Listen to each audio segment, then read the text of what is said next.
Hi all, I am Dr. Santosh, maxillofacial surgeon, consultant of accidental clinic. మన ముందు ఉంది doctor Madhuri గారు, periodontist. వాళ్ళని కొన్ని టూత్ పరంగా కొన్ని క్వశ్చన్స్ అడిగి తెలుసుకుందాం. చాలా మంది క్వశ్చన్స్ అడిగారు. ఇలా మిత్ కొన్ని అపోహాలు కూడా ఉన్నాయి, ట్రీట్మెంట్ పెయిన్ఫుల్గా ఉంటుంది, అలాంటి క్వశ్చన్స్ ఉన్నాయి. క్వశ్చన్స్కు క్లారిటీగా ఆన్సర్ ఇవ్వడానికి మన ముందు ఉన్నారు డాక్టర్ మాధురి గారు. Hi madam. మేము కొన్ని క్వశ్చన్స్ అడుగుదాం అనుకుంటున్నాం, టూత్ రిలేటెడ్. యాక్చువల్లీ ఏంటంటే చాలా పేషెంట్స్ అడుగుతారు మేడం, మిస్సింగ్ టూత్ ఉంటే ఇమీడియట్గా ఇంప్లాంట్ ట్రీట్మెంట్ చేసుకోవచ్చా?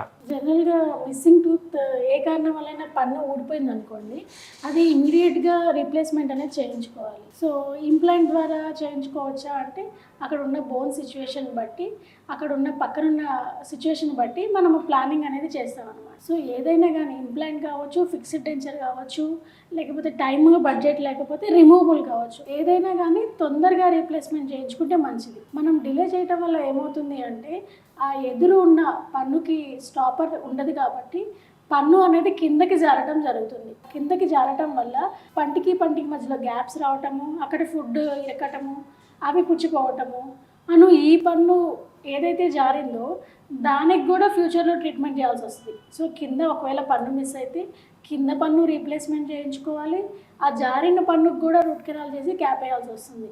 సో మనం ఇమీడియట్గా ట్రీట్మెంట్ చేయించుకోవటం వల్ల సో ఓన్లీ ఎక్కడైతే పన్ను లేదో అంతవరకు అనేది ట్రీట్మెంట్ చేయించుకుంటాం. అదే కాకుండా ఎక్కడైతే పన్ను మిస్ అవుతుందో మనం డిలే చేయటం వల్ల అక్కడ vertical bone height, horizontal bone height ఆ హైట్ కూడా చిన్నగా తగ్గిపోతూ ఉంటుంది, రిజార్ప్షన్ అనేది జరిగింది అనమాట. సో ఏ రీజన్ వల్ల పన్ను ఊడితే as early as possible replacement అనేది చేయించుకోవాలి. దాంట్లో బెస్ట్ ఆప్షన్ ఏంటి అడ్వాన్స్డ్ అంటే ఇంప్లాంట్ అండి. సో ఇంప్లాంట్ అవ్వని పరిస్థితిలో వేరే ఆప్షన్స్కి వెళ్ళడం అనేది best. Okay madam, thank you for the answer. And ఇంకో క్వశ్చన్ ఏంటంటే, ఇప్పుడు ఇంప్లాంట్ బెస్టా లేకపోతే క్యాప్ ట్రీట్మెంట్ మొత్తము ఎఫ్పిడి డెంచర్ అంటారు కదా మేడం, అది బెస్ట్ అంటారా? చాలా మంది పేషెంట్స్ అడుగుతున్నారు. సో ఇప్పుడు మీరు పెయిన్ పరంగా చూసుకున్నా, కాస్ట్ పరంగా చూసుకున్నా, టైం పరంగా చూసుకున్నా ఏది బెస్ట్? ఒకవేళ రెండిటికి మనకున్న సినారియో రెండిటికి సూట్ అయ్యిద్ది అనుకుంటే ఫస్ట్ మనం ఇంప్లాంట్కే వెళ్ళాలి. ఎందుకు ఇంప్లాంట్కే వెళ్ళాలి అంటే మనము ఇంప్లాంట్లో ఏం చేస్తాము అంటే ఎక్కడైతే పన్ను మిస్ అవుతుందో అక్కడ ఉన్న బోన్ సపోర్ట్ తీసుకొని ఇంప్లాంట్ అనేది పెడతాము. ఆ ఇంప్లాంట్ అనేది మనకి పక్కనున్న పన్నుని ఏమి డిస్టర్బ్ చేయదు కాబట్టి దాని సపోర్ట్తోనే దాని మీద క్యాప్ అనేది పెడతాము. సో ఫ్యూచర్లో పక్క పళ్ళు ప్రాబ్లం వచ్చినా దీనికి సంబంధం ఉండదు.